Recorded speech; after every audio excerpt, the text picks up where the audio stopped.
This is the examination of the hidden human condition. You're listening to the Hidden Killers Podcast. This is the Hidden Killers Podcast with Tony Bruski. We are joined right now by forensic psychologist Kate Wallinga. We are talking about Rex Heuermann, the alleged Gilgo Beach killer, Long Island serial killer. Kate, I got to ask you, from a psychological standpoint, this man was an architect, likely made okay money at the very least, doing what he did. And then we take a look at his home, and it's a stark contrast to his professional identity and I guess what one would expect out of someone who lives their life professionally, designing buildings, designing spaces aesthetically as a architect, the home in utter disrepair. Does this tell us anything about his psyche? For one thing, architects don't, it's one of these jobs that has this sort of cachet to it, but it's not as high income as we might expect. It was a dual income household, so sure, there was money coming in. In the capitalist hellscape in which we live, sometimes you're either house poor or cash poor. And so choosing not to put a whole lot into your house could be as simple as they wanted more in the bank account than they wanted to invest in real estate. It also could be that he didn't want contractors and the like on site for fear of either messing with his stuff or finding things he didn't want found.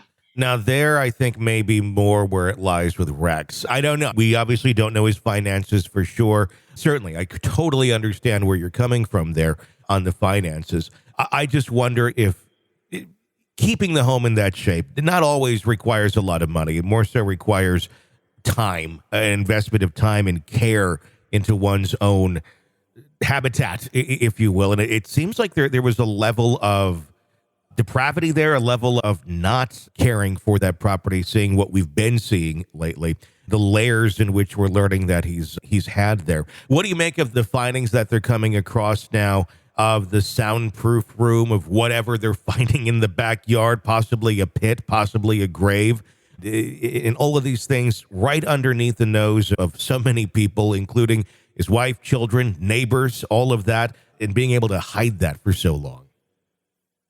None of us really typically believe that our neighbor is actually a serial killer.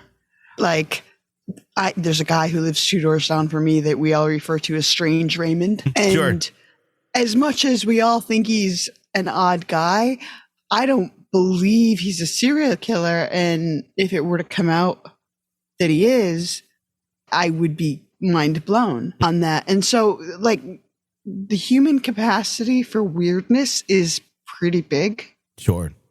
And we don't tend to go to the worst case scenario. Look, I'm a podcaster. I have a soundproof room. Sure. And so that you can come up with excuses for things. My kids are a little bit older now, but we have a approximately 6 foot by 4 foot pit in my backyard right now that is from their old sandbox, and we've disassembled that and set up a garden on the other side of the yard.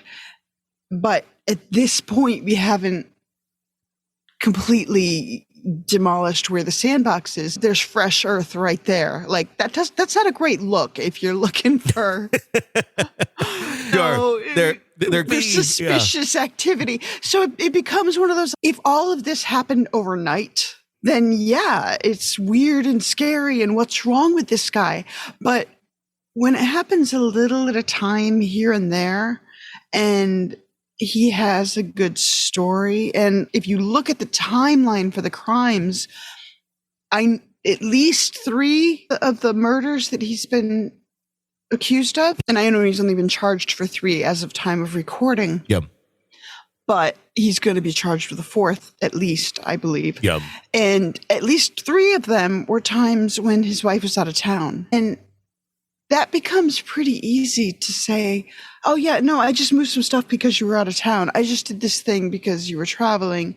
Or she may not even really notice. And the neighbors could be like, yeah, that's just strange Rex. Yeah. He just does these things. And Rex, what were you doing out in your backyard the other night? Oh, I was digging around because I wanted to get rid of some roots from an old tree that was there. I don't know. Just, you come up with something that it's a strange explanation, but you come up with an explanation and your neighbors just go, okay. Yeah, and you don't really want to know a whole lot more sometimes when you're the neighbor. Not that everyone's suspecting they're killing people, but it's just, okay, you're weird. I have more to do in my life than focus on your weirdness. This is an examination of the hidden human condition This is the Hidden Killers Podcast with Tony Bruski.